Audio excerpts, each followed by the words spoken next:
I did, but there are just some songs. There are some really, really, really high highs for me on Birds. However, even like songs like I don't know. I've got like a 2 Chainz kind of like. I like me some 2 Chainz on occasion, and 3500 with him in Future is just exactly what I need at times. And I also really enjoy. A lot of people hate on it because it's kind of corny, but Flying High, I really enjoy that. That's the song with Tori Moi. I love that. Yeah. I love Flying High. I love that song. Obviously, Piss on Your Grave. I also really like Pray for Love, and I love the video for 90210, even though he doesn't. If it was up to me, I don't put it in my Heavenly Noises category. I'd probably go in the Great No Skips, be like literally everything else. Goodness gracious, but yeah, it's really good. For transparency, it technically should be in Great No Skips because I don't like Nightcrawler, but everything else was so You didn't goddamn like good. Nightcrawler? I don't think I did. Oh, I love Nightcrawler. I do like Nightcrawler. Never mind. That's it. Oh, dear. YEAAAH at Long Last ASAP. Such a great album, the best ASAP Rocky album there has ever been. Definitely. No disrespect to Testing. Testing was good. That was last year, right? A year or 2 ago? I think it was 2 years ago. Yeah, 2 years ago. I was telling John 2 years ago that Purity Off Testing is probably my favorite single from that year. I love Purity. That's a really good song. That's not... That's the one with Frank Ocean, isn't it? Yes. Yeah. Yes, Purity's beautiful. But at Long Last ASAP, what's your earliest memory from this? I remember because I got put on probation for a speeding ticket. And I remember having to go to the animal shelter for community service, and I would listen to this album. And I remember hearing, "Hey, I got a message from Most High," and I was like, "Oh, this is interesting." And I don't know, the production on ASAP albums, with the exception of Testing, I always really, really I like the production on Testing, but there are some songs on Testing where I'm not super crazy about it. Keep going. I just realized we got to put this in the good category. ¿Por qué? Because LSD sucks. LSD was... a lot of people like LSD, though. Yeah, LSD was a sleeper for me. LSD was a sleeper. And that was I think that was one of the singles, wasn't it? Yeah, that's true, because there was a whole ass music video for it. I really didn't like it that much. I liked the music video. I didn't like ASAP always had good music videos, but yeah, I mean, other than that, there's not a single song on here that I dislike. Bro, and what about the story of him finding what's the dude's name on Every Day? Joe Fox. Joe Fox. So he found him on the street, right? Yeah. He found him on the street. I don't know. Was he singing? I think so. I guess he was singing for money or whatever, and Rocky just literally picked him up off the street and put him on a good chunk of this album. Yeah, he was on Far Side. He was on Fine Wine. He was on Max B. He was on Jukebox Jones. Max B was fantastic. Oh my goodness. I wonder, thoughts running through my head. Did I fuck it up? Did I fuck it up? Sorry, guys. Sorry. I love that. They love that. Damn. I fuck it up. Oh, sorry, guys. Dude. Did I fuck it up? What a risk he took, bro. Who would do that, dude? I don't know. ASAP crazy. He dating Rihanna now. It hurt my heart. Bro, you see a YouTube video every day of a homeless person who got pipes. How many rap artists are gonna be like, get in my trunk? You're gonna be on my next album, and it worked. On 5 or 6 songs. I'm saying it worked out so well, dude. And we haven't heard from Joe Fox since. I was about to say I haven't heard any singles from the homie. I don't know what happened. Maybe he's back on the corner. But regardless, I appreciated Joe Fox's contributions to this album. Let's talk about what we want to talk about: jukebox joints. Once upon a time, the homie Mason, who I mentioned before, and John and I were gonna write. No, Mason wasn't gonna write to this. It was just me and you, which makes me sad. And I had a verse to Jukebox Joints. You can't find that on my SoundCloud because we didn't finish recording it. But we'll make it. Yeah, we'll make it. We'll totally make it. But God, Jukebox Joints was such a legendary song, bro. I know. I was gonna rap over the switch up at the end. Yeah, you were gonna rap over the switch up. Jesus, man. I feel repetitive by saying this, but there really is something for everybody on this one too. With slow stuff like LSD, or if you're a traditional hip hop fan who likes good samples, you can listen to Jukebox Joints. Lord Pretty Flacco Jody, if you're just feeling real trappy that day, I guess. M's if you like you some Lil Wayne. M's, bro. Oh my God. Lil Wayne barred out on M's, dude. Yeah, he definitely peaked here. I did enjoy testing. I really enjoyed testing, but this was this was definitely a moment in time. I think his next album is gonna be really really good because because everybody always says testing was like, okay, he's testing out new sounds and refining a new like kind of style. So A$AP Rocky's kind of like Goku in the hyperbolic time chamber. You know, it's like, what's he doing in there? It's what's happening. I mean, but I'm not gonna lose faith because you know he's gonna come out like Brolic Af. So it's all good. Yeah, totally. So anyway, technically, we can't put it in. I guess it's got to go in the good card. Yeah. If you take out OSD, it's almost Heavenly Noises. All right, what do we got? Atrocity Exhibition. This is also one that I just listened to. I actually just finished listening to it today. For the second time, because you heard it with me. That's true. But honestly, like if you're like name a lyric off of that shit before, and you had a gun in my head, I'd be like, just fucking kill me. Like that's fair. But Atrocity Exhibition. So good. I'm not gonna lie, I can't tell you about. I don't have any crazy fond memories from this album, but I do know that in terms of Danny Brown, bro, let me tell you, he is definitely the essential experimental artist. Oh, you said you had a hot take, right? I do have a hot take for this. All right. But you can go first. Do your thing, and I'll give my hot take. Okay. I was just gonna say that Danny Brown is definitely the essential experimental artist of our time right now. But besides JPEG Mafia, who we'll get to in 2 years. Oh God. Just the production on this album, very spastic. I've heard on an interview that he spent a pretty penny on just production alone for this album. Danny Brown is someone that really cares about art. You can see it in his music videos too. Ain't It Funny? Directed by Jonah Hill for some reason, but it worked out.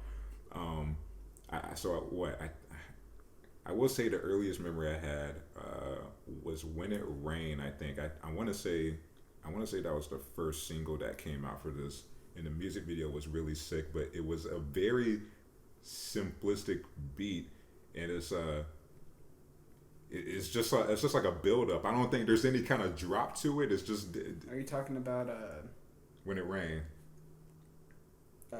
It's just Danny just barring out on this beat with this like very menacing horror movie kind of build up. You feel like someone's like sneaking up on you, kind of like a Jaws kind of aesthetic that this song has. It's very, very menacing or whatever. But the album itself is like, not to be corny, but it's like the first song, Downward Spiral. Mm-hmm. Love that song, but I think as he described in the interview, was kind of like watching a car accident in like real time. The stuff he's talking about on this is very vulnerable and very surreal to hear, and you're just hoping that he's okay, but a small part of you wants him to dive deeper into this dark lifestyle that he's getting deeper into. Remember yesterday when we were talking about the best posse tracks? And we said, and you were asking me, is One Train the best posse track of all time? This album has a better posse track than One Train. Now that's interesting. I didn't know which way you were going with that, because not trying to put you on the spot or whatever, but I remember hyping up really though when I listened, when we were listening to it, or before we listened to it together at your house, right? Mm-hmm. And I was really excited because I saw Dead End Hip Hop review the album, and they were talking about Really Dough, and they were super hype about it. And I was telling John and everything. And when we got to that track, both of our reactions, from what I remember, was, Yes, I don't remember, but I listened to it today. It hits different, and that shit fire. Oh, this is. You say this is better than One Train. It's better than One Train. How so? Go, elaborate. Well, let me tell you this. It's got both Earl and Mac Miller and Kendrick Lamar on that bitch. And I think it's also got somebody else. You think it's a bias because... Wait, Mac Miller's... Is on this album. Mac Miller's not on this. Mac Miller is not on this. Oh, wait a minute. He wasn't. Okay, we're good. What song was he on? Is he on this album? What the fuck was I listening to? I don't think Mac Miller's on the album. I need to do an effect for my headphones. Was he on Freddie Gibbs' album? Yeah, he was. Okay, that's why. Because I was listening to Freddie Gibbs a bit too. Okay, that's why I got confused. Okay, but it is a really good posse track. And regardless of whether or not... I'm actually glad that you like it and you feel that strongly about it to say it's better than One Train. I don't agree, but I can see why you'd say that. I don't know. I like the Kendrick verse on this one better too. Yeah, I can see that. I think the One Train just probably just the magnitude of it automatically because there's way more artists and the fact that there's way more not notable artists, but just I guess just way more artists in general and stuff like that. And I don't know, just it was very unexpected to hear on ASAP's album at the time too, because I don't know. I don't know. I just One Train just hits me down, and it was more traditional too. Yeah. I mean, this is a very experimental album, which I dig, but I there's that small bias in me that just loves just that traditional hip hop more. Like verse for verse for verse. Yeah, and everybody was just you can tell there was like a mentality in the studio when they were making One Train. It's like, okay, how do I bar out the last guy? And yeah, I think Danny was definitely going for that too on Really Dough, and I think he said on an interview he was like, I just got the best, who I think is the best out right now, and I wanted to put him on one song. So Really Dough is a great song. I do honestly still have those same feelings from when I listened to it the first time. It was just not. It was probably the hype. Hype is no bueno sometimes, but outside of that, sorry, it was your turn to talk. I'm fine. Let's put it good. All right, good. Favorite Schoolboy album, most definitely.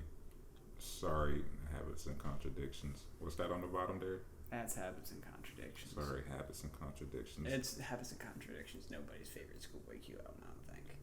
Yeah, that's fair. But damn, so I also listened to this at John's house for the first time. And with the intro, I think Anderson .Paak was on it. I think it's called Fire or whatever. Just a very strong intro. I don't know why I'm so attached to this album, but just it was called Torch. Yeah, Torch. Yeah, the best version of Schoolboy with the features. I distinctly remember all the features doing their thing on this. We got Vince Staples, you got E40, like I said, you got Anderson .Paak, you got Miguel on that poppy. I wanna pump right now. I wanna fall right now. What's that? Overtime. I love Overtime. I remember listening to Overtime so much, bro. Even though that's just like the outro or whatever. I wish they would have put that part Black Hippie remix on as a bonus. Oh my goodness. You have that part, which is a banger. You have the conscious stuff and you have the rapidy rap stuff, which is fantastic. Like I said before, so Schoolboy found a good medium here as well, as opposed to what was his last album? Or the album that he just put out. Trash Talk. I was about to say Trash Talk. Crash Talk. I mean, Crash Talk was great, but he definitely peaked on this for me. My favorite song on here Most definitely. What's the? Oh no. What's the one with Jadakiss? What's the one with Jadakiss? Is it Groovy Tony? Groovy Tony, bro. Yo, if you don't know what I'm talking about, listen to the second half of Groovy Tony. I wish that part was an hour long because Schoolboy is barring out on that half, and the beat switch is just heavenly, bro. I love Groovy Tony so much. I don't know if Jadakiss is on the official version, is he? Or if he's on like a remix of it or whatever, but Freddie Kane is the second half, yeah. Eddie Kane. Eddie Kane? Mm-hmm. Eddie Kane, Yeah, yeah. Jadakiss on that bit. Yeah, Jadakiss is on it too. I'll speak my piece on that. Schoolboy Q's best album for sure. No skips. How do you feel about it? I don't really listen to it that much. Fair enough. Great, no skips. The Life of Pablo. Cool. This is an interesting. I remember. Was this peak manic Sorry. I'm trash, bro. I need to reel it back. What I was saying about this, I remember. This is a weird album because I remember it went through like 6 or 7 like it was like Wolves got changed like 2 or 3 separate times. I think he removed a track. He added Saint Pablo after it was released. Too. After it was released, yeah, it was weird. But I remember my first memory of it was the night it was supposed to, because then I think it was supposed to drop one night and then it didn't because it's Kanye West and he doesn't do release dates right. But this was the beginning of it, right? What? The beginning of him promising albums and not coming out. You know, I don't know because like what was the album prior to this one? YEAAAH. YEAAAH, yeah. He didn't do that with YEAAAH. I don't think he did. Yeah. Okay. But Saturday Night Live, Ultralight Beam. I remember because this is when I was still really big on Chance, and I remember him doing that, and his verse was so cold. It was so cold, and then I think they ended up cutting a part of Ultralight Beam because didn't it used to be a little bit different? I forget. I think there was a slight change made to Ultralight Beam at some point in time. I think. But what's her face was on it too. I forget the lady who sings on it, but she's got some pipes. And not Sia, right? No, it's not Sierra. She's on Wolves. It was like some gospel singer lady, and then they had that preacher come out and be like, "Oh, Jesus," and holy words. You know preachers. You know. Oh, God, gospel. Oh, prayers. Which is immediately followed up. This beautiful gospel-ish song is immediately followed up by a song that talks about if I fuck this model and she just bleached her asshole.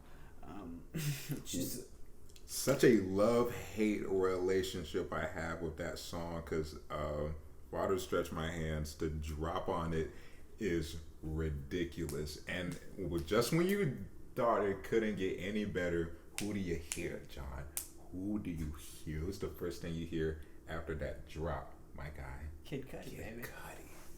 Kid Cudi blesses the track. He didn't have to. Morning. Yeah, I'm dude. Like, I was like, the track was good enough, Scott. You didn't have to do this, Scott. You didn't have to, but he did. Beautiful. Wait, well, that was Kanye, I think. But regardless, and then the verse, the infamous verse. Bro, it's weird because he doubles down. He keeps going into. I wish he would have done it for the entire song, like, or not the entire, like he would. That's what, like that's 2 bars, like 5 bars of just him like vividly describing, like he's like, I get bleach on my t-shirt. I feel like an asshole. I'm like, fucking talking. I was gonna say something funny though. Okay, we'll say it then. He was like that John Mulaney bit that we like with Ice-T in the department. It's like, you mean when someone has a piece of chocolate cake and they eat too much and then they get really sick and then they gotta go to the bathroom to throw up the chocolate? Like, he just kept doubling down on this line, and I'm like, Kanye, we get it. Part 2. I remember, because I don't know, I was being a hater back in the day, and I tried to pretend like Panda wasn't a good song.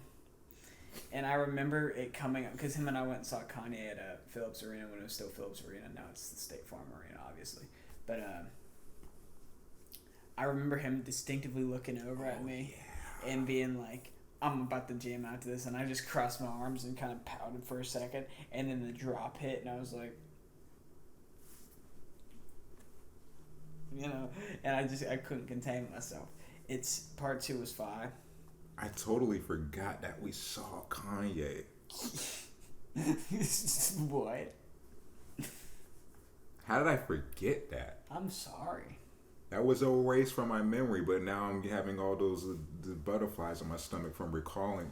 Dude, remember the one dude tried jumping on the stage? Yes, bro. They made like a 4-person human ladder. This dude trying to climb onto the floating stage. It was hilarious. Highly regret not getting GA tickets, bro. But also, it's weird because if you had GA, you were gonna be obviously under the floating stage, and he had like a spotlight coming down from the center. I bet you that shit was hot as hell. It probably was, and knowing my ass, I would have been scared I was gonna fall on me. But of course, the atmosphere on GA with everybody vibing out under that stage was like, bitch were pulling their titties out and stuff. Dude, it looked insane. Like, I don't go to many concerts anyway, but I never seen anything like that floating stage. I don't know where he got that concept from, but it just worked so well. And then the lighting and everything too. It was, in a way, it was a very different concept, which made it so grand. Like, it's not something you haven't seen before, but it was also very minimal. It was just that stage and then the lighting. It had the lights up. Do you remember during what was it? Fade. Mm-hmm. The lasers. Yeah. That was dope.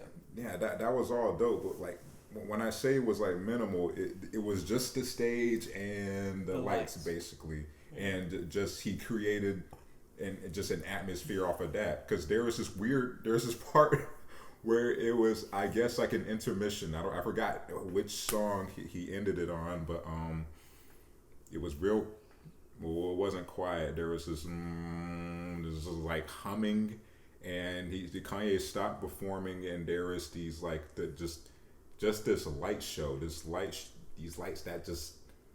It felt like we were being abducted by aliens. I don't know how to describe it, but it was just this maybe like 2-3 minute intermission with just these lights slowly passing over our faces and everything. It was very strange, but I enjoyed it so much.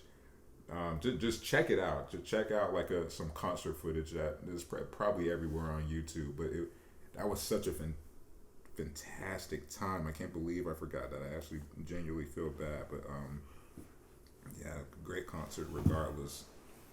Yeah, but you also have to compare it to other Kanye albums, and for me personally, I consider The Life of Pablo to be a lower tier Kanye album. Personally. Now that obviously, I mean, take that with a grain of salt. Like, I like a lot of Kanye albums. There's not a single Kanye album that other than Jesus is King that I don't particularly like. And Jesus is King is obviously, I'm a little biased because not big on gospel music. And it's, as far as gospel music goes, it's pretty good, but it's like, I'll listen to it once, and I haven't listened to it since our video, to be completely honest. Yeah, I think the general consensus is that it's the last in terms of Kanye albums. Yeah. This is probably right above it, to be honest. I mean, I can't think of anything else I'd put that said this is better than, other than Jesus is King. Yeah, this fluctuates for me because I want to say this is better than Yeezus some days, and then you're tripping dick. Yeah, then other times it's like, yeah, Yeezus blows us out the water. You don't think it's better than 808s, do you? No. Okay, good. No. Because that's the only other one you could really argue for it, in my opinion. Yeah. Which and I don't like that. So it sounds like it's a good, right? Definitely a good. Okay. Shouts out to YEAAAH. Or is it an I? Huh? Is it I? Oh, I don't want to say an I. You think this is an I? All right, we're gonna review this track list. So what do we? Ultralight Beam, fantastic. Five. Chances verse, it's a classic. Father Stretch My Hands is good. Part 2 is just Panda. Famous is funny because remember he released that video of him calling Taylor Swift and being like, yeah, like, if I had sex with Taylor, and she's like, yeah, it's fine. He's like, yeah, but I'm a bitch famous. Like, dude, I remember spending the night at your house, and then that whole tobacco came about, and then you were like, who do you think is lying? And I was like, Kanye, of course. And then that video came out, and I was like, oh my god, he wasn't lying. That's hilarious. And shouts out to Kim for recording that whole thing. I don't know if he got her to do it, but that was fine. Kim down. But I don't even remember. And Feedback, the one where it does the weird noises. Feedback, crazy sample. Sampling literal feedback. That's legendary. Hey, you heard about it? Okay, I do like Feedback. Because Feedback is literally the worst sound in the world, and then somebody just put some drums on it, and we were like, I like it now. Highlights was good. Highlights was fantastic. What's Lowlights? It's you want to hear a story about my life? Oh yeah, that's like just a little interlude kind of thing. Yeah, story. Oh, I'm crying now. I love that part. Freestyle 4. Freestyle 4 is legendary, bro. I don't care. Tyler's verse on it was better. Remember Tyler's verse on it? Yeah. What was that? What the fuck right now? Yeah. Oh man. But he wouldn't have come up with that if Kanye ain't put out. What we fuck for him to dinner? What we fuck this bro? The same thing, like the Ice-T bit. He just kept doubling down on this weird train of thought that he was having. Okay, it can't be alright. It's gotta be good. That's what I'm saying. Freestyle 4 was so chaotic. Because I like Waves. FML is amazing with The Weeknd. Yeah. Real Friends is good. Wolves is good. Depending on which version. I forgot about that, dude. That little pocket of those like vintage Kanye. Well, if you have Real Friends, 30 Hours, and No Parties in L.A. Those are like the big three of this album. I feel like. Oh yeah. You got Facts with Charlie Heat. Facts was good too. Oh, this has to be a good. Yeah, we gotta put it in good. Okay, I'm tripping. The Sun's Tirade by the Isaiah Rashad. Now this one fluctuates for me too. Really? Yeah, because like today's day, I don't know whether this is better than Sylvia demo or worse. Is the Sylvia demo like I said? I just have such an attachment to when we rapped over it and stuff like that. I remember when this first came out, I was not as big on it. However, I hold them both in the same regard. Yeah, they're great albums regardless. But hold on, let me pull the track list real quick. Pull up that track list. Favorite song off here. I'm probably jumping out the window, but it's probably the outro. Titty and Dollar was good too, but I think the outro. Find a Topic? No, not Find a Topic. By George? Yeah, By George. I love By George, bro. Hop on the road and say that it was love last night. I love that so much. I love that, and we don't usually take that. I love got that. it on me. But that was a throwback to Sylvia demo. Yeah, bro. It was so the way he approached that, just the instrumental in general, is just the epitome of chillness. I love that song. But Titty and Dollar is fantastic too, with that weird Western kind of whistle sample. That's the one with J-Rock, right?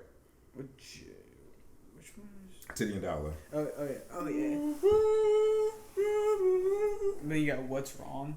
What's Wrong was crazy too, and Kendrick spashed. And Park. My only gripe with my only gripe with Kendrick on What's Wrong is just that it was a bit expected by him. To be on it? To his approach to the verse. I don't understand what you mean. I feel like it's very typical Kendrick fashion, the way he just rapped on it. I guess. How many hoe do you fuck a day? I mean, I don't understand. I don't understand what you're. I don't know. I probably need to listen to it again, but I don't know. I feel like he could have chose a different approach. I'm probably jumping out of window by saying that too, but it was a good song regardless. And then, like you said, Park was really dope. It fit that bill of like what we were talking about earlier, where you like chill stuff with I just really like contrast, and that's such a simple piano loop, and then Zaywop just kind of wilding on it. It was such a Mama, I knew I was about it. Oh my goodness, just What you think, John? What you think? Where do you think this belongs? Two tears on the outside, stuck in the mud. I can listen to every single one of these songs. Yeah, this is for sure great. No skips. Let me tell you about Flower Boy.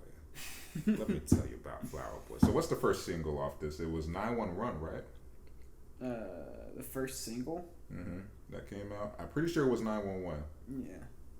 Call me sometime. Maybe the most. This is one of those albums where you can tell, like, you listen back to Goblin and you listen back to all the previous ones and you're like, okay, this is what he wanted to make this entire time, I feel like.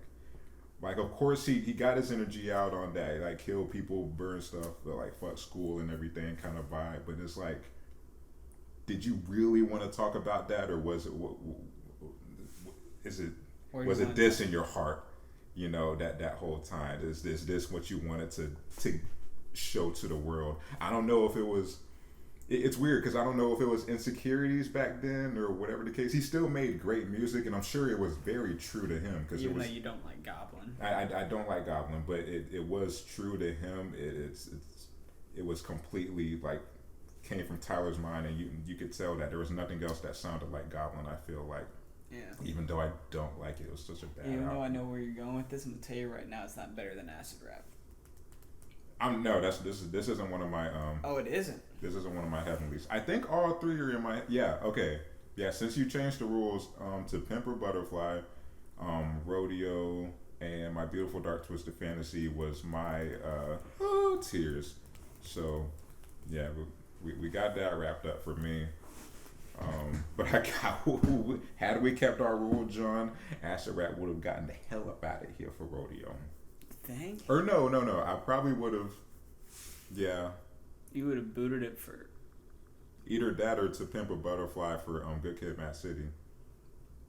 Anyway, before my camera catches on fire, this was such a. This was definitely peak Tyler for me. Ooh. Yeah, because it was more.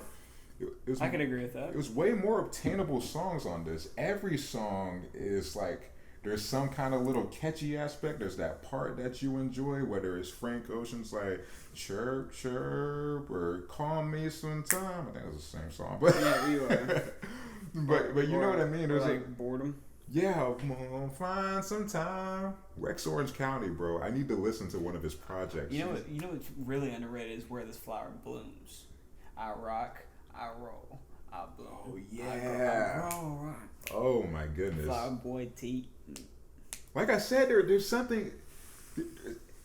Almost everything on this album is just so infectious in a way. It's just like earworms, top to bottom on the track list.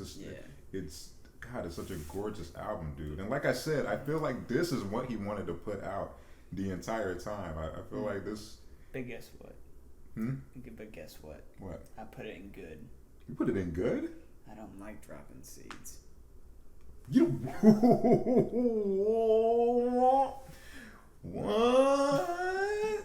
I find Lil Wayne's verse annoying. Lil Wayne, bro, with the mad on the subliminals about flowers. Let's be real, he didn't get too deep, but his whole verse being based on the concept of flowers. I think his voice was just annoying on it. His voice sounded weird to me. He sounded the same as he always does. What do you mean? Alright, hold on, cut the video. Come on, bro. Come on, bro. The whole verse being about flowers, bro. Come on, dude. That's gonna sound great on the mic, me screaming, but like, come on, dude. That's an underrated verse, bro. You think? Yes. I don't know. But it's okay for me. That's not a skippable for me, bro. Lil Wayne's delivery on that. Cause like Lil Wayne nowadays, he's about his BS and everything, and of course he bars out when he wants to, but you can tell Tyler always, since Smuckers, Tyler puts him in that mode of like, hey, not giving him a verse to write, of course, but like, hey, I need you to be on it. I need that vintage Wheezy, bro, and Wheezy definitely followed up with that verse. But Pharrell was on this too, though, right? I can't remember. I think so. I think he was on Glitter, I feel like. If it was on Glitter, it wasn't credited. Oh wait, I feel like Glitter was an instrumental. No, he did sing on Glitter. Feels like glitter. It's definitely his gayest album, am I right? I think Igor is pretty I'm gay. gonna put crickets on that part, huh? Igor is pretty gay. Igor was super gay. Let's just skip to it. Screw it. I'm tired. I want to go home. So, Having noises. oh my bad. Good. It's good. But here's the thing. We've actually reached an impasse here because I don't like Earthquake. Yeah, but most people do. Most people do. The general consensus is that Earthquake is amazing. I don't like how he sounded on Earthquake. I like Earthquake. I would say my only gripe with Tyler. But you didn't like his singing on a lot of this. I only said Earthquake. What else did I say I didn't like it on? I thought you just generally, like, you didn't like his singing voice. I was about to say, I don't like how he, I hate how he pitches his voice high. I wish he didn't do that. And I mean, I know he said in a lot of interviews, people like my voice and everything, but I personally don't like my singing voice and everything. And of course, see, that's why he gets so many different artists such as Solange or Pharrell or Frank to Charlie Wilson. Hella features on this, but to close that point out, I hate when he pitches his voice. Tyler, if you're watching this, why we're doing terrible, and also just try once. There's someone that uploaded the full album on YouTube. Oh, with it pitched normally? It sounds good. It sounds great. And I just wish he was a little more comfortable with himself in that aspect. But the album was still great. The use of features on this is really sick because it's not like there's no complete verses per se by the features. Playboy Carti has a voice. Playboy Carti does have. I don't know what he says. That song. But in terms of like everybody else, I forgot who. Bad. Yeah. Earthquake's not a good song. Earthquake is not a good song. It's catchy. That's about it. On Flower Boy, the songs were catchy and they had like some kind of substance and there was like a good narrative. I'm keeping that in there. I'm keeping it in. That's how I feel. I was about to do the bit again, bro. I was about to divulge. Anyway, Igor was it was a fantastic body of work considering that he produced everything, he mixed and mastered everything, and jeez, man, yeah, this was definitely a moment. I was gonna say the way he utilized the features was really dope. Someone said it in another interview, but everybody was used. I don't know. They were incorporated into the production in a way, like just used as instrument within the instrumentals and everything. And he got the homie Gerard Carmichael on the little like sometimes you got to open a door to close a window, and it was like I actually I actually love Gerard Carmichael, so you already got me there. That live when he did that shit. Yeah. These songs live hit different too. I do like Earthquake live because mainly it's the atmosphere. Yeah. What song did he tell us to all not say anything during? Oh, what's good? Yeah. What, dude? If there's any song I want to shake my ass to, it's what's good. Why did he tell us not to do? I danced anyway a little bit. I know, but we were in the stands. He couldn't see. Yeah. And then he's like, "Okay, you guys can turn your phones on now." Bro. The balls. The balls, bro. Yeah. What's good? And he's like, hey, don't dance to this. And everybody listened. And everybody was like, okay. And I was like, I paid too much. You know? Like, what? What?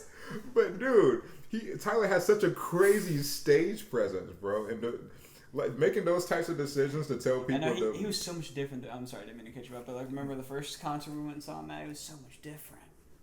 Yeah. I mean, the first concert, you can tell that was in him. I feel like those like the dance moves and from this concert and everything, and the presence he had. You can tell it was in him, but maybe the budget wasn't there or whatever the case was. Yeah, It was still solid. Odd Future then, and it was, he had a smaller audience. It became less of a. I'm sure it was less business oriented in a way. Yeah. I'm probably saying that weird, but Anyway, knowing that he has a bigger audience now, and it's obviously it's more of a production, and he's on a higher platform, whatever the case is, he has a bigger reach. But yeah. Anyway, let's go do a quick rundown. Igor's theme has grown on me a lot. I listen to Igor, the drop when he goes like at the end, and he went crazy during it. It was good. I had no idea that was Lil Uzi on there. He wasn't on Igor's theme. He is. Right around town, they gonna feel this. I was thinking you were talking about Playboy Cardi. I was like, Playboy Cardi was on a different track, but yeah, you're right. And then there are no skips for me on this. I don't like Earthquake, but I mean, it is for how good everything else is, similar to Travis Scott and Nightcrawler. It's you like Nightcrawler? Oh yeah, I do like Nightcrawler. Yes, thanks for reminding me. Anyway, have you guys heard of Rodeo? Yeah, we're back in order now, guys. I just wanted to be edgy for a minute. But, all right. The worst Kendrick Lamar cover. Whoa, bro! I thought you were about to take a left turn there. One word could have made the difference in our friendship. Anyway. Yeah, definitely the worst Kendrick Lamar cover. You know why this is the worst Kendrick Lamar cover? It's not it's not the Arial font. It's not how he's looking at the camera. It's not where they have him standing. But the little parental advisory is just a tad off kilter, and it makes me like off center. No, not off center. It's just you see it's raised up ever so slightly. It burns me to my core. Yeah, I don't know. The one thing I do like about Kendrick is because nobody knew when Damn was dropping. I don't think, right? It just dropped. No, there's no promo for it. I don't think. Yeah, I think it just happened. That's the greatness of Kendrick Lamar is that you can just do that shit. But J. Cole does the same thing. I didn't know KOD was dropping when KOD dropped. Yeah, KOD. Lemonade. When you get at a certain level of just artistry and you have a certain fan base, you can do whatever the hell you want. You can just drop shit. Yeah, and everybody's like, well, you're the lead to my house. It's just one of those things.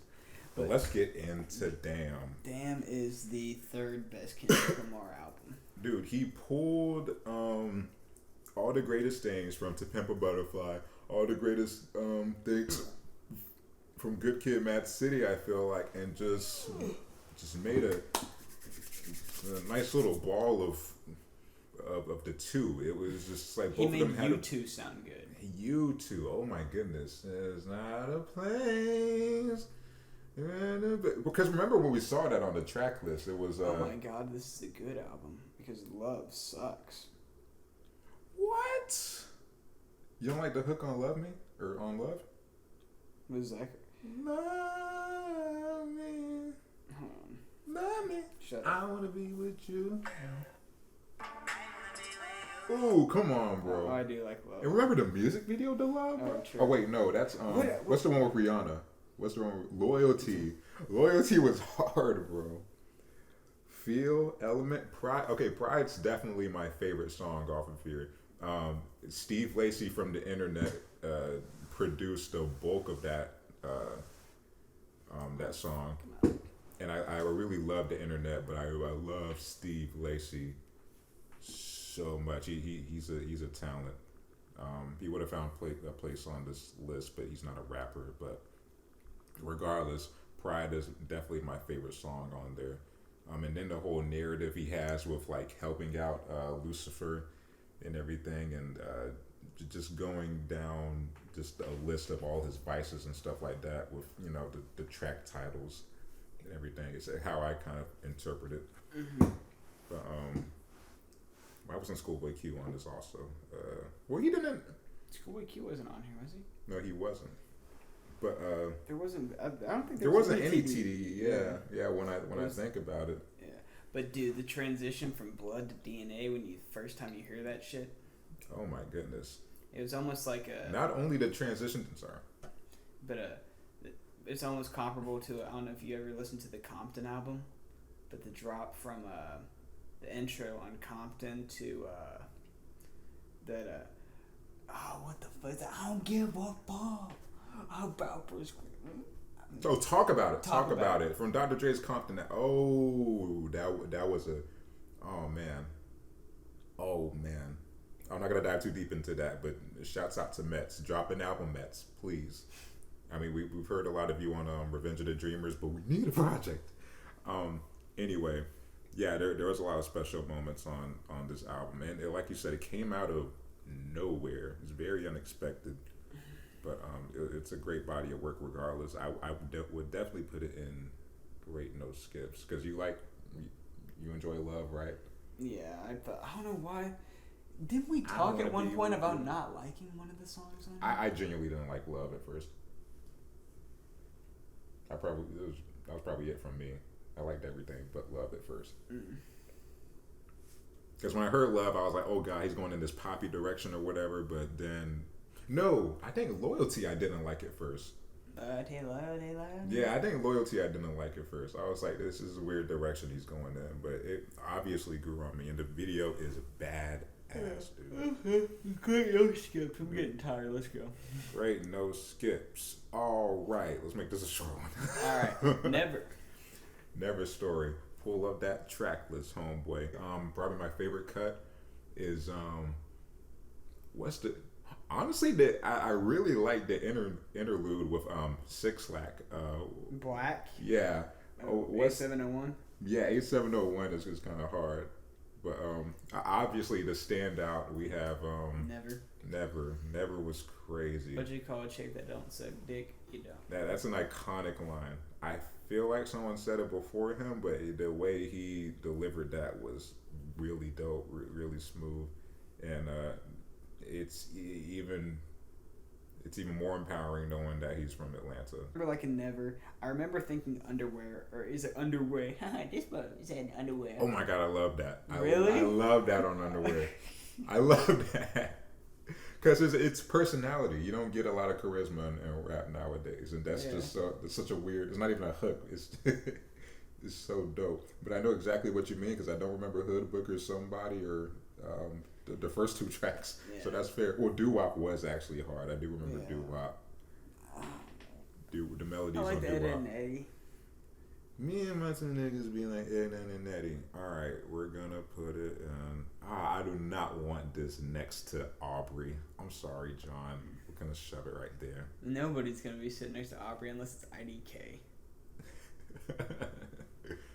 Yeah. Aubrey's gonna be alone here. Taboo. Yeah, that's the name of it. Yeah. It's a great album. You love you some Taboo. I do love me some fucking Taboo. No, Taboo. And I love me some Zoo, which should also be on here, but that's okay. I remember you telling me that. I Zoo didn't stick with me that much as much as Taboo did. Zoo. Yeah. Made me want to kill people. Dude. But this is a really all right. One of the reasons I like short albums. I like things that are really cohesive and just fit together nicely in a nice little wrapped up package with a bow. This is only a 43-minute long project, and it's something you can listen to on a car ride, and it's almost like it's kind of like watching a movie in a way, and you get a whole experience out of it. You don't have to invest an hour and a half, 2 hours like a Scorpion. Oh my God, Scorpion! Wasn't Scorpion almost 2 hours long? Well, it was a 2-part album anyway. Oh fuck that! It sucked.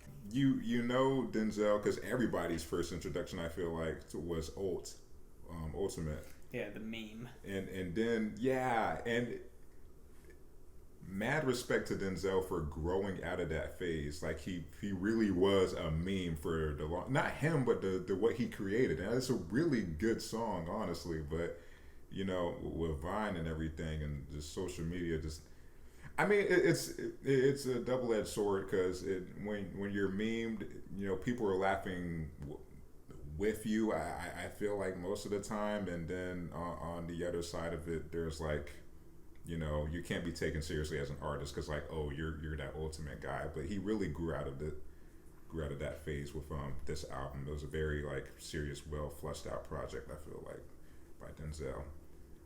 So shouts out to him. I think my favorite song is Black Metal Terrorist because I love JPEG. Yeah, JPEG is my boy. That was such a hype song. Made it past 25. So badass. But Where do we feel like this belongs? Great No Skips? Cool.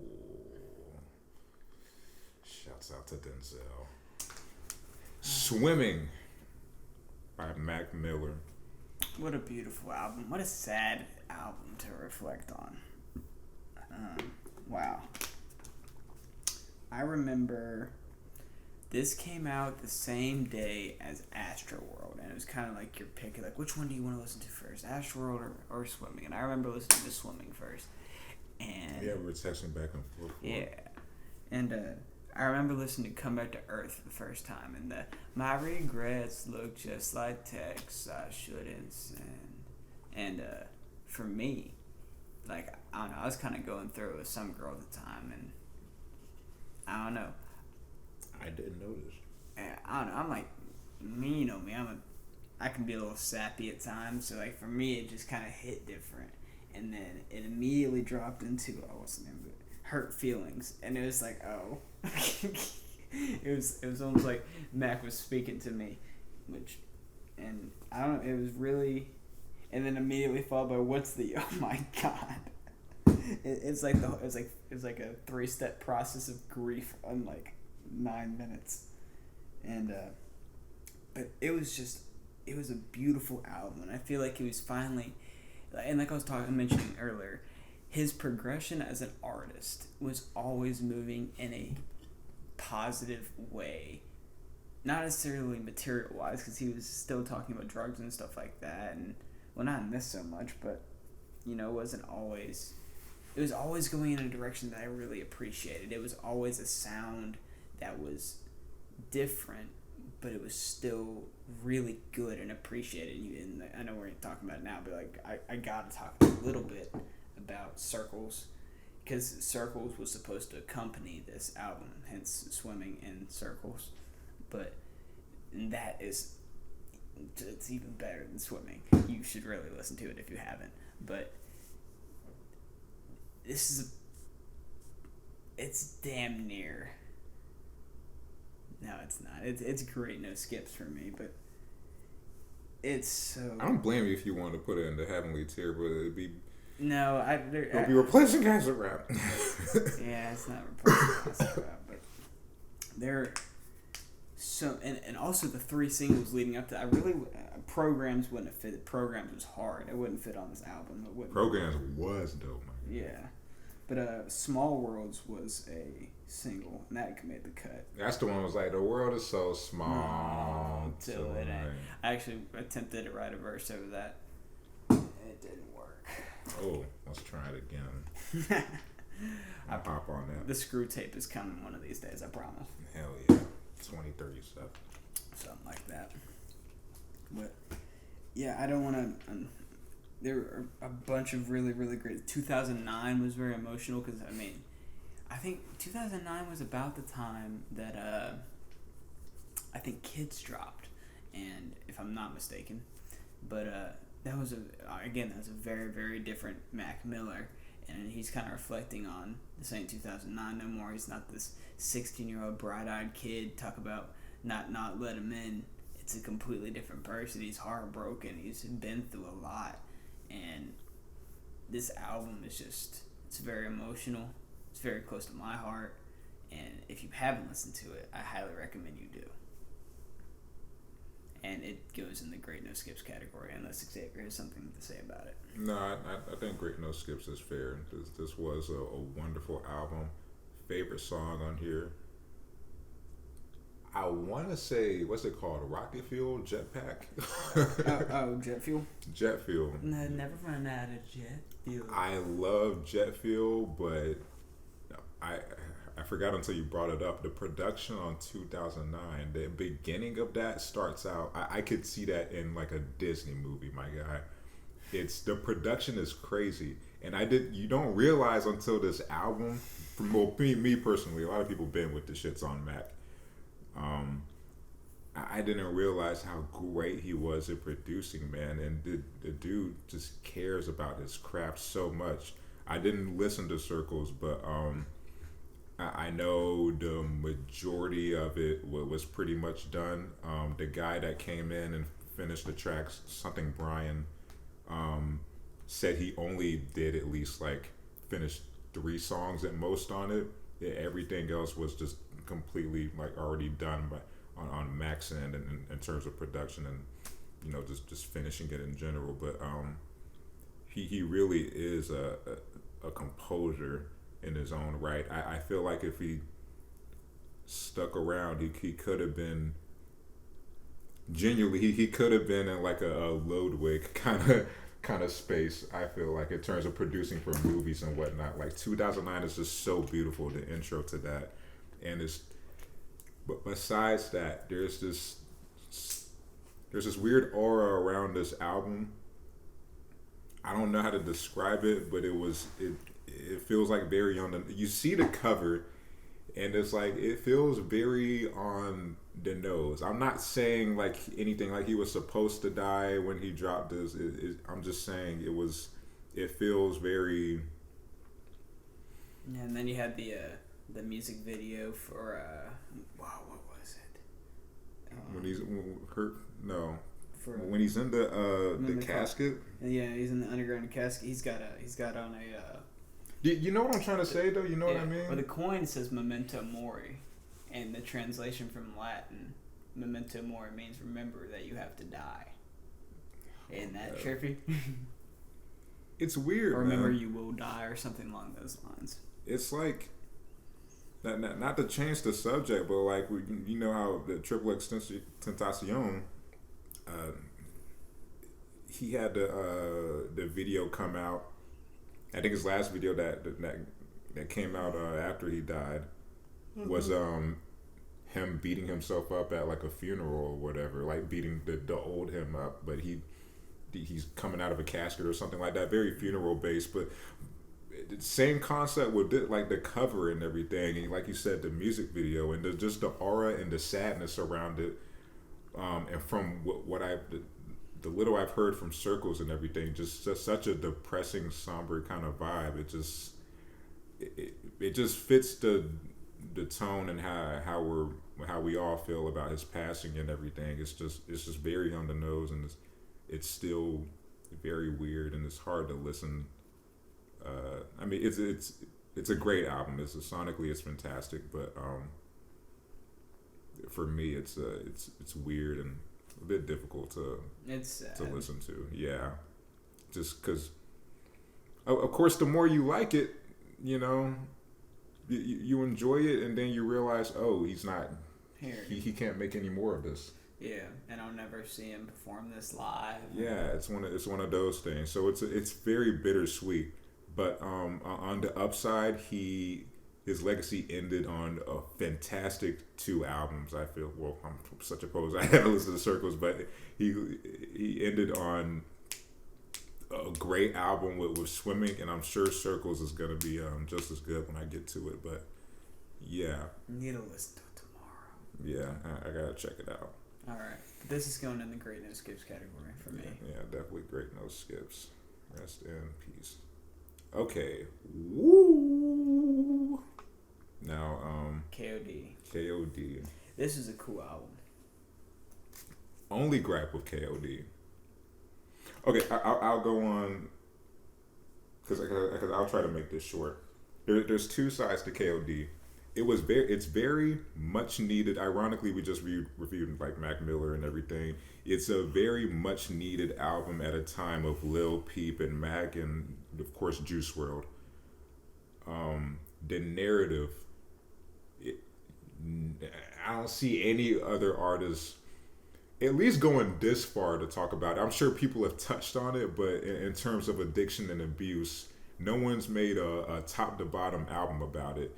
And the same with like All Right being put out in a time of like police brutality and everything. J. Cole decided to make this, and it's such a necessary time for rap, and just he really is the embodiment of a middle child, because people are obviously gonna listen to him. He's like the big homie, but and he's balancing like both sides. Like we hear him get like a hella conscious sometimes, and he can be trappy when he wants to. So he does have an influence, and I respect him like to the fullest for creating an album like this. And and trying to reach out to people and pushing this narrative out that, you know, drugs aren't the answer, as corny as that sounds. It's a very much needed album. My only gripe is that I forgot what song it was, but he talks about the main to and I'm sure he's not proposing this as like the final solution, like this is how you get off drugs forever, but he says instead of meditate. And I'm probably interpreting it wrong, but I feel like I just wish he elaborated on meditate a bit more. He kind of just said that and moved on a bit. I feel like I probably need to listen to it again, but it's I don't know. I don't think he dived enough into that aspect of it. But that's my only gripe. This is a great album, top to bottom, and like I said, beautiful narrative for the time it was made. I fucks with the Lil Pump diss. On what was it, 1985? Or is this the one where the Lil Pump diss? Yeah, a lot of people interpret it as a Lil Pump diss. But it wasn't really a diss, it was more like a big bro, low bro type thing, but it was still fun to listen to. Yeah. But I enjoyed Kevin's Heart. I enjoyed the music video for Kevin's Heart. KOD was super hard.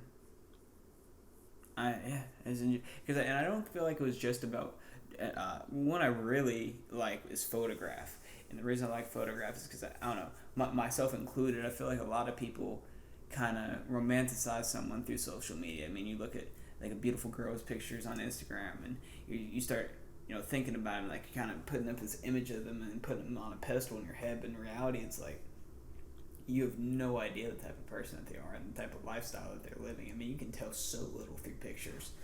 And especially nowadays, I mean, with all the filters and like Facetune and all sorts of things, you have no idea what you're getting. And there's a lot of pressure and vices and things that can go wrong nowadays with social media, and it's really something that you have to take into consideration. And it is an addiction, I feel like, for a lot of people. Like, I mean, you look at you got like the app on your iPhones now that tell you how much screen time I spend like some days like 4 hours, like on a weekend, like on social media, just looking at Instagram or I don't really use Twitter anymore, but like Snapchat and shit like that. It's like I'm spending 4 hours. You only get 24 hours a day, and 4 hours I'm just sitting there like fucking this. Like, that's not good, man. And so I feel like for him to make this album and kind of bring that up, and obviously he doesn't talk about social media to that extent. He's more or less talking about infatuation with people through like Instagram and shit like that, but it's something to consider. But yeah, I'm gonna put this in the good column. Okay, some rap songs. It is definitely not an album for everybody, and I will admit to that. It is exactly 25 minutes long. I wrote a rap over Riot that none of you will ever hear because it's deeply personal and about somebody I don't really like that much anymore. And me neither, for different reasons. And the cool thing about this album is that everything flows together. It's like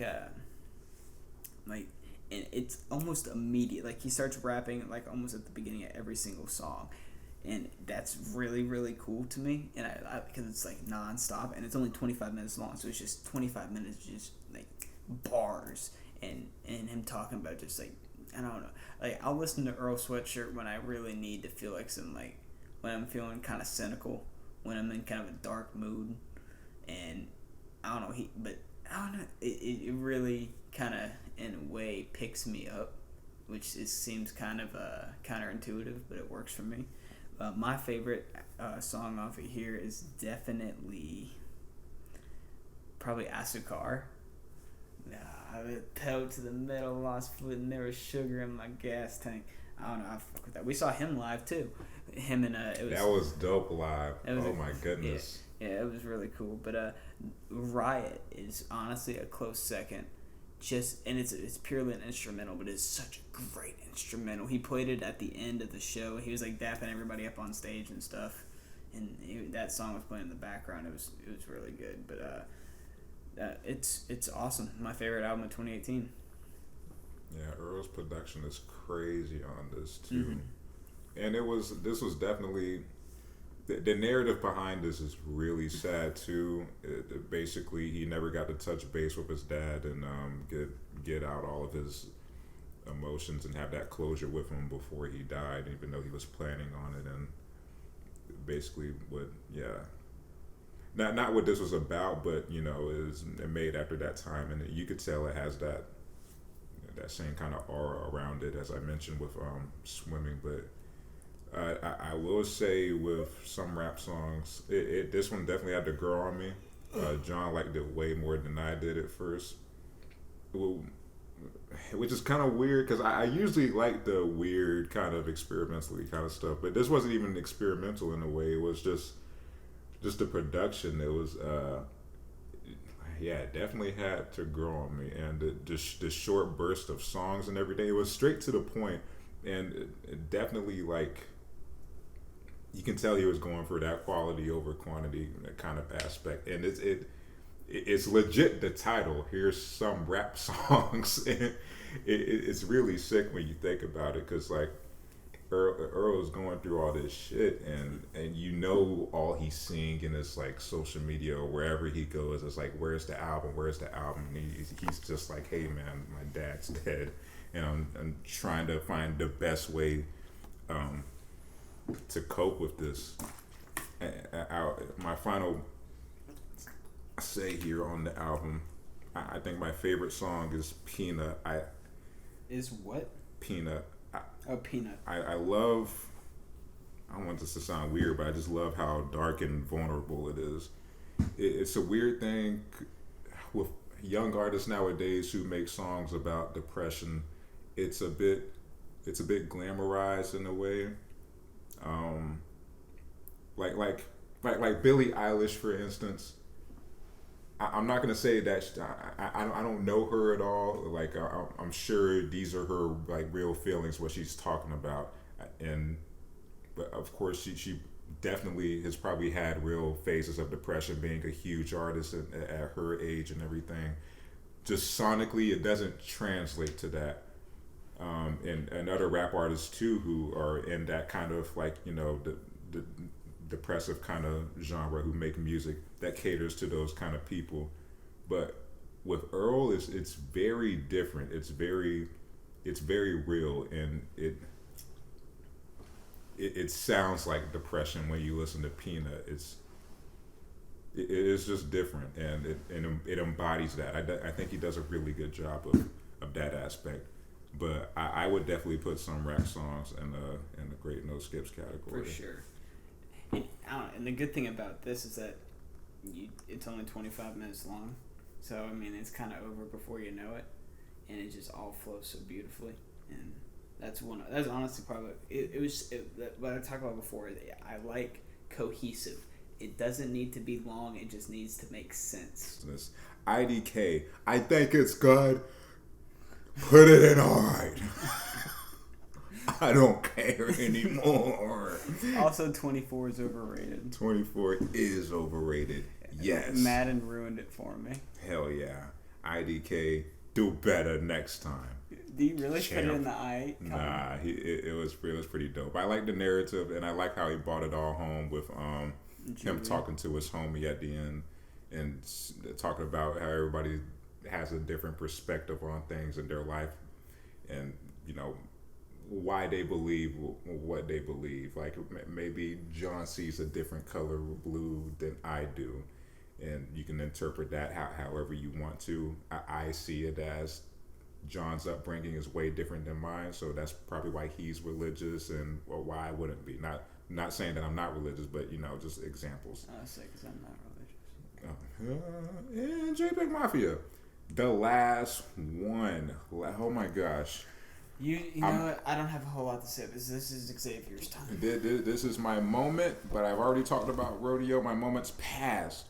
Here's the thing: JPEG Mafia is definitely becoming the quintessential experimental artist for me. How many times did I say quintessential during this? Honestly, though, I don't know. It's about as many times as you've apologized and said we're doing bad. Hell yeah. So I will put all my heroes are cornballs in the Great No Skips category, but he's definitely.